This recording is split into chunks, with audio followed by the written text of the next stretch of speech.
Everyone wants it, dreams of it, schemes for it. A lot of people have dreams of unlimited wealth.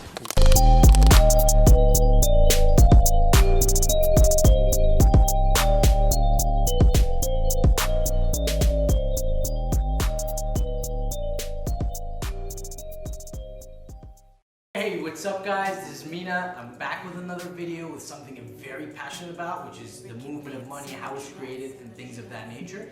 So our topic today is very simple. What is money? What is it? How is it created? So a little backstory, around 2,000 years ago, maybe a little more, that was the first era where gold coins were minted and created, and people usually started storing those in safes and vaults, and then they used to get receipts and exchange these receipts for goods and services. So anything you did was basically pegged directly to the amount of gold you had, which was real. And so as we were explaining, money needs to be attached to something. It needs to derive its value from something.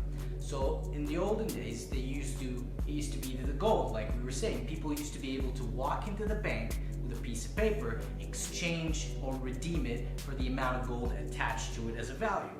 So that was all well and good, and then came in about the 1940s or so, where the US dollar was the backing value of it. So all the countries attached their currency's value to the US dollar, and the US dollar was backed by gold. So it still made sense because it's still attached to a value that you could touch, you could exchange for. The actual individuals weren't able to do that anymore, so you're not able to go into a bank and exchange it for gold. However, the central banks of the countries used to be able to go to the States, all right, here's your US dollar, we will redeem it in gold. The standard rate at the time was about $35 to $38 per ounce of gold. So any country gives the States $35, the States has to give them back an ounce of gold. So the problem here lies where US dollar and in the States as the ultimate power of the world. And what happened is France, for example, went to the States and they were like, all right, here's a US dollar, we don't want it, give us the gold. So the gold reserves of the States started dwindling significantly and extremely fast, where they started feeling, okay, this is going to be a problem.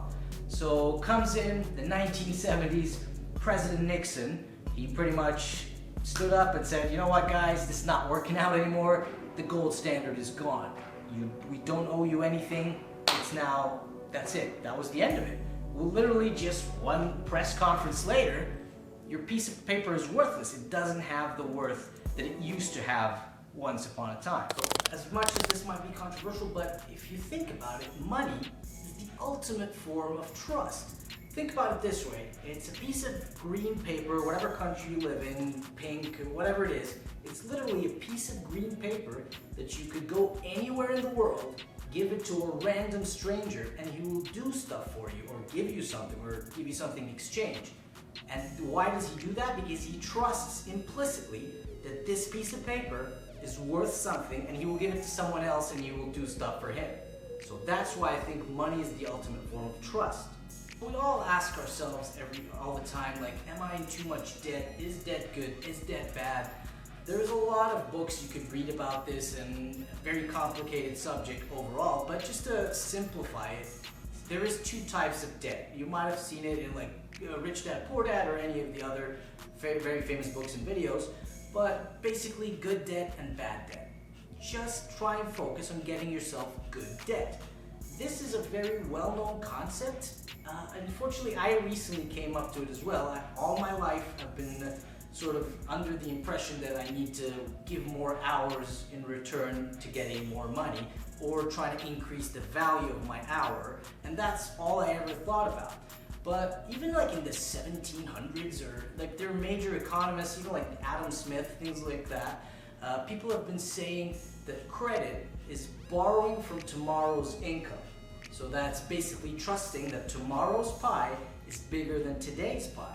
So when you borrow from tomorrow to build, you increase the pie size. It doesn't need to be a zero-sum game where I take money, you lose. We create. That's the power of human nature.